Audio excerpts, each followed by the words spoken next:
bersamamu.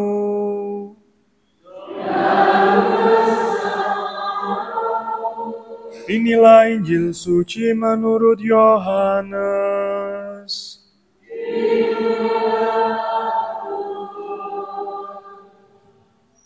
Ada seorang yang sakit bernama Lazarus. Ia tinggal di Betania, desa tempat Maria dan saudaranya Marta. Maria adalah perempuan yang pernah meminyaki kaki Tuhan dengan minyak mur dan menyekanya dengan rambutnya. Lazarus yang sakit itu adalah saudaranya. Kedua perempuan itu mengirim kabar kepada Yesus, "Tuhan, Dia yang Kau kasihi sakit." Mendengar kabar itu, Yesus berkata, "Penyakit itu tidak akan membawa kematian, tetapi akan menyatakan kemuliaan Allah, supaya melalui penyakit itu, Putra Allah dimuliakan." Yesus memang mengasihi Marta dan saudaranya, serta Lazarus. Namun, setelah didengarnya bahwa Lazarus sakit, ia sengaja tinggal 2 hari lagi di tempat ia berada. Lalu ia berkata, "Mari kita kembali ke Yudea." Murid-murid itu berkata kepadanya, "Rabi, baru-baru ini banyak orang ingin melempari engkau dengan batu. Masihkah engkau mau kembali ke sana?" Jawab Yesus, "Bukankah ada 12 jam dalam satu hari? Siapa yang berjalan pada siang hari, kakinya tidak terantuk, karena ia melihat cahaya. Tapi jika seorang berjalan pada malam hari, kakinya terantuk, karena tidak ada cahaya." Demikianlah katanya. Dan sesudah itu, Yesus berkata kepada mereka, "Lazarus, saudara kita telah tertidur, maka aku akan pergi ke sana untuk membangunkan dia dari tidurnya." Lalu kata murid-muridnya, "Tuhan, jika ia tertidur, maka ia akan sembuh." Tapi sebetulnya, Yesus berbicara tentang kematian Lazarus, sedangkan sangka mereka Yesus berkata tentang tertidur dalam arti biasa. Karena itu, Yesus berkata dengan jujur, "Lazarus sudah mati. Tapi aku bersuka cita aku tidak hadir pada waktu itu, sebab demikian bagimu, supaya kamu dapat percaya. Marilah sekarang kita pergi kepadanya." Lalu Thomas yang disebut Didimus berkata kepada seorang yang lain, "Marilah kita pergi juga untuk mati bersama-sama dengan dia." Ketika Yesus tiba di Betania, didapatinya Lazarus telah 4 hari terbaring dalam kubur. Betania terletak dekat Yerusalem. Di situ, banyak orang Yahudi telah datang untuk menghibur Marta dan Maria. Ketika Marta mendengar bahwa Yesus datang, ia pergi menemui dia, tetapi Maria tinggal di rumah. Kata Marta kepada Yesus, "Tuhan, sekiranya engkau ada di sini, saudaraku pasti tidak mati.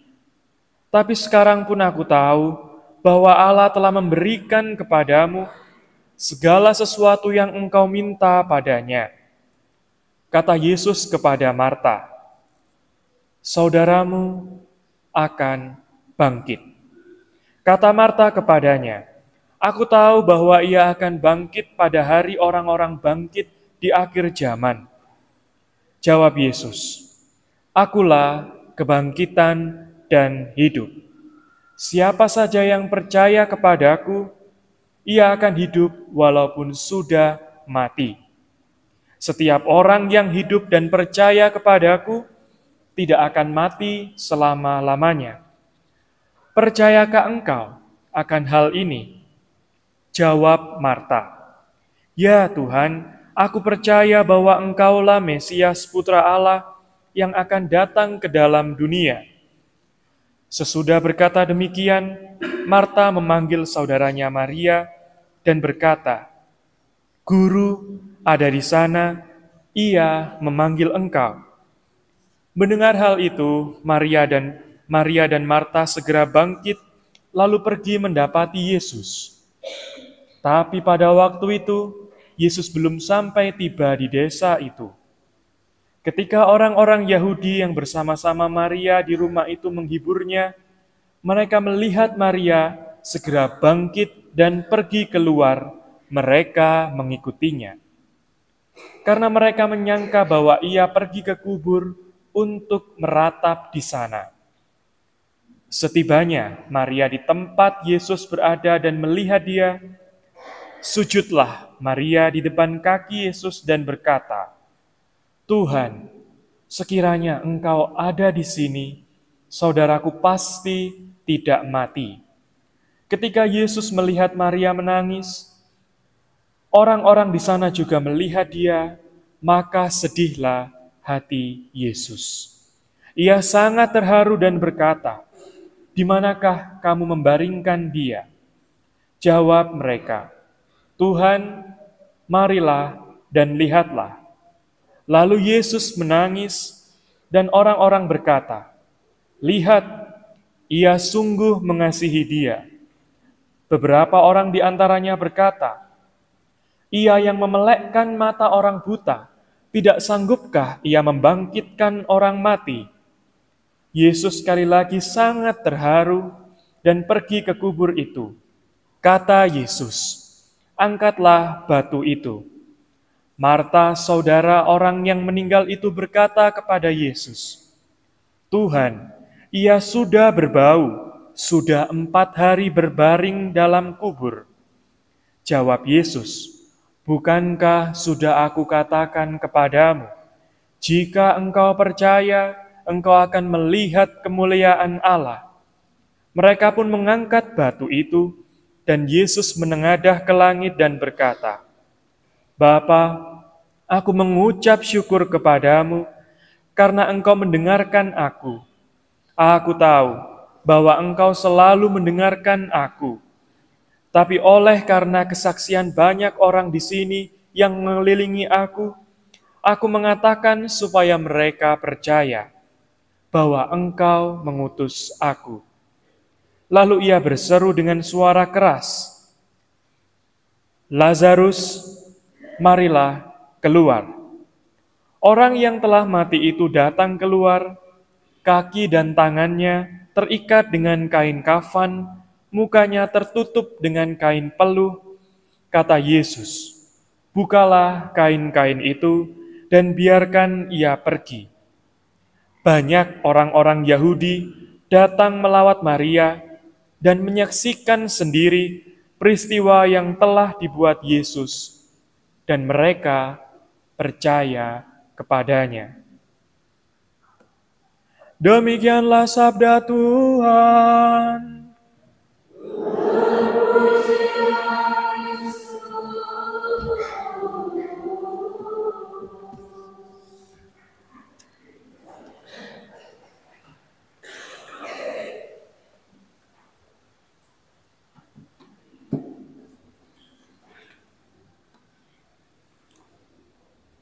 Ibu bapak, saudara-saudari, dan anak-anak terkasih, apakah yang saudara-saudari, anak-anak paling takuti?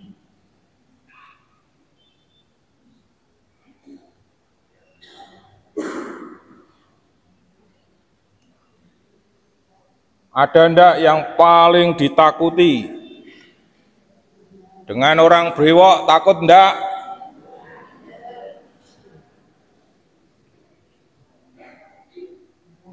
Terus apa yang paling ditakuti?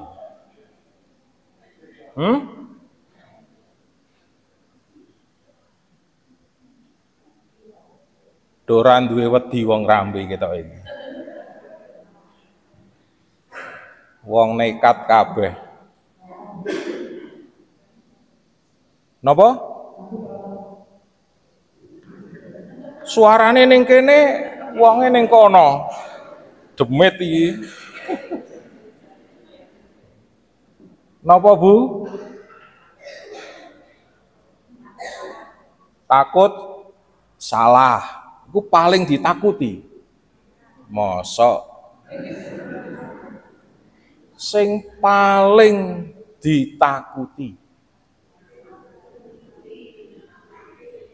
mati. Ada yang ndak wedi mati. Mbok Mas ya wis bosok barang wedi tetepan mati.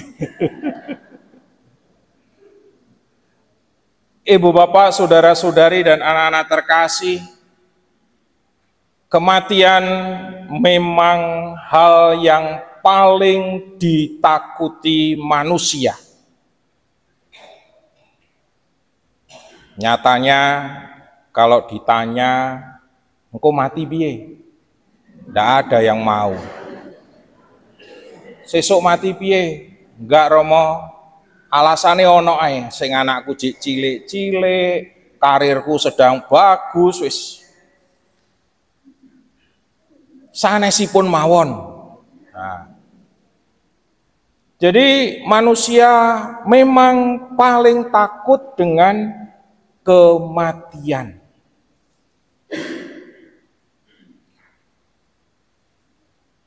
Apalagi kematian itu datangnya sak wayah-wayah.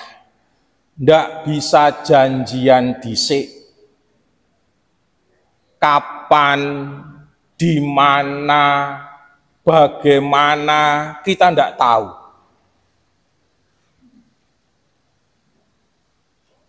Sering terdengar lagi tenguk-tenguk ning warung, moro ana truk tangki nyeruduk mati. Jadi meskipun ditakuti, paling ditakuti, tapi juga kita tidak bisa menghindar dari hal itu. Nah, disinilah problemnya.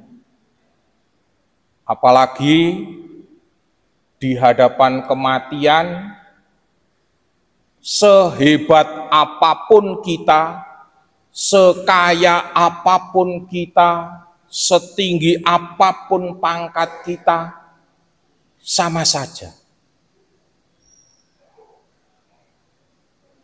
Tidak pernah kita bisa menggunakan fasilitas-fasilitas kehebatan kita untuk tawar-menawar dengan kematian.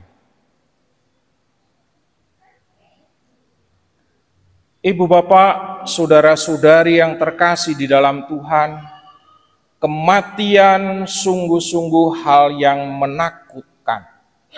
Menjadikan segala-galanya yang sudah kita bangun sepanjang hidup kita ini seolah-olah hilang begitu saja, hancur.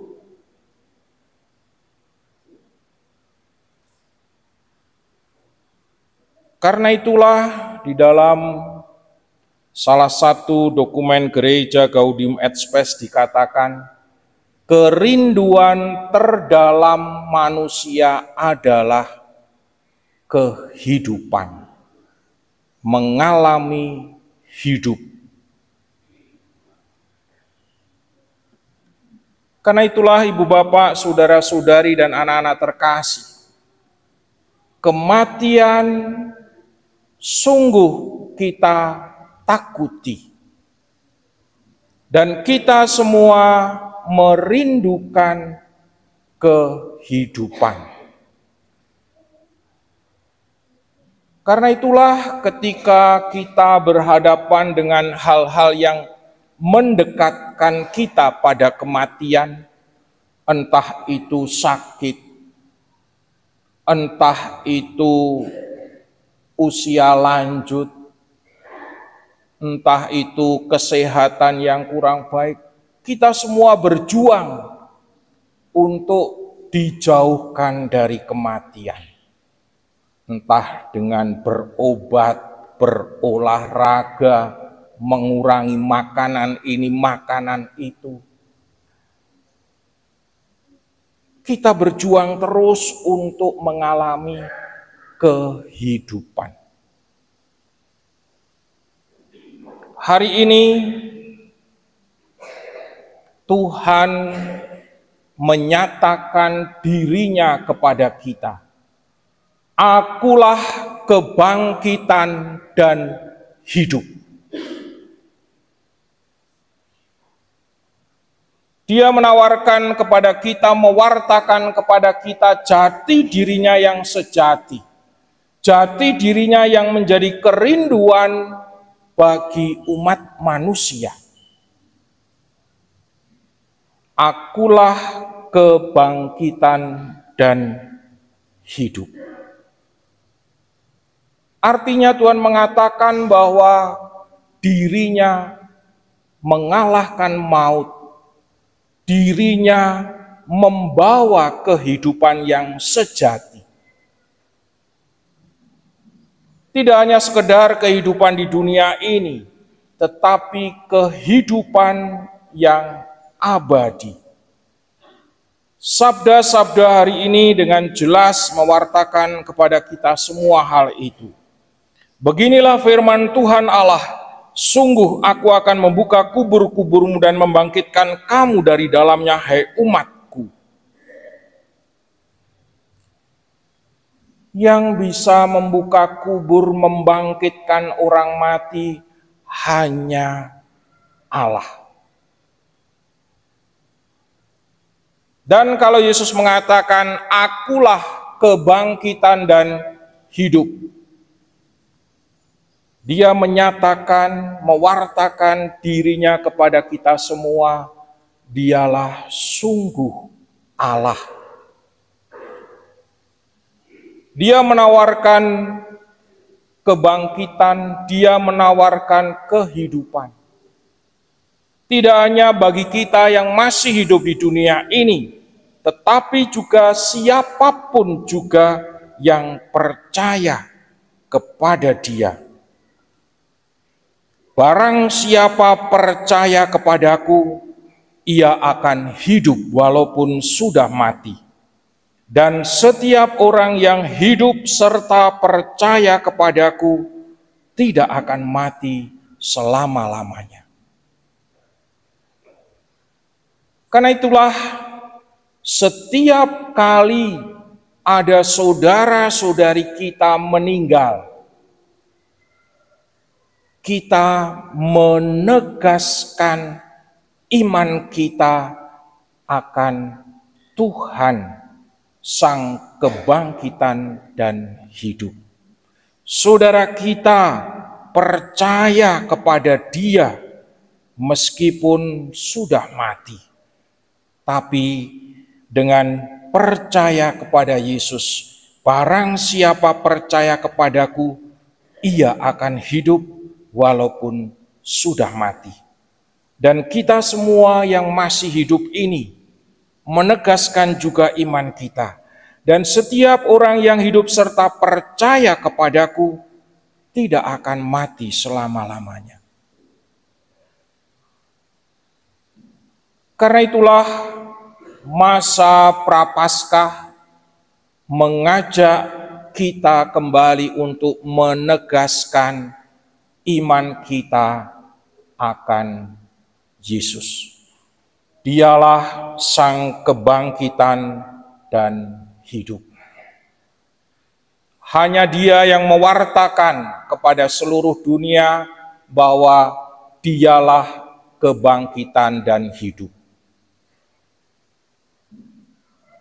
Karena itu Yesus pun hari ini bertanya kepada kita sebagaimana Dia bertanya kepada Marta, percayakah engkau akan hal ini?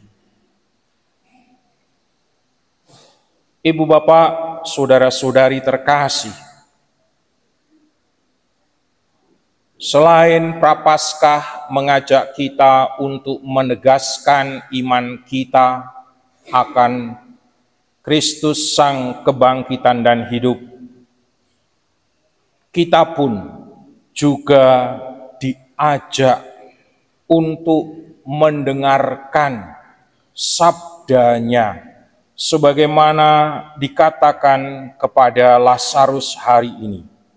Lazarus, marilah keluar.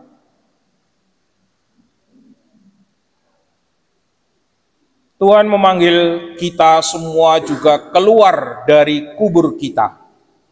Marta tadi mengatakan kepada Yesus sebelum Yesus membangkitkan Lazarus, "Tuhan, ia sudah berbau, sebab sudah 4 hari ia mati." Di dalam diri kita ada banyak hal, dosa-dosa, kelemahan-kelemahan kita yang kita kubur, kita simpan di dalam hati kita. Dan berbau. Bisa saja itu kata-kata kita yang menyakiti, mencederai orang lain. Bisa saja itu perbuatan kita yang membuat orang lain tersinggung. Apapun juga. Bisa juga itu kemalasan-kemalasan kita. Bisa itu kekerasan hati kita. Hari ini Tuhan memanggil kita semua. Keluarlah, keluarkan itu dari kubur diri kita. Kita haturkan, biarkan Roh Tuhan membangkitkan kita, menjadikan kita manusia-manusia yang sejati di dalam Tuhan. Sebagaimana dikatakan Rasul Paulus dalam suratnya hari ini. Jika Roh Allah yang telah membangkitkan Yesus dari antara orang mati diam dalam dirimu, maka Ia yang telah membangkitkan Kristus Yesus dari antara orang mati akan menghidupkan juga tubuhmu yang fana oleh Roh-Nya yang diam dalam dirimu. Karena itu mari kita jadikan tubuh kita ini sungguh tubuh yang dihidupi oleh Roh Kristus, menghadirkan berkat rahmat bagi orang lain. Perkataan kita, tindakan-tindakan kita, pelayanan-pelayanan kita, pekerjaan-pekerjaan kita, sesederhana apapun, entah itu di rumah, di tengah-tengah jemaat, di tempat kita bekerja, hendaknya hati kita terbuka terhadap Roh Kristus itu, sehingga tubuh kita menghadirkan kebaikan-kebaikannya, membangkitkan, menghidupkan orang lain juga. Mari dalam hidup kita selanjutnya, kita syukuri karunia iman akan Yesus Kristus. Kita wujudkan di dalam hidup kita sehari-hari, sehingga kata-kata kita, sikap kita, tindakan-tindakan kita menyemangati, membangkitkan, dan menjadi hidup bagi sesama.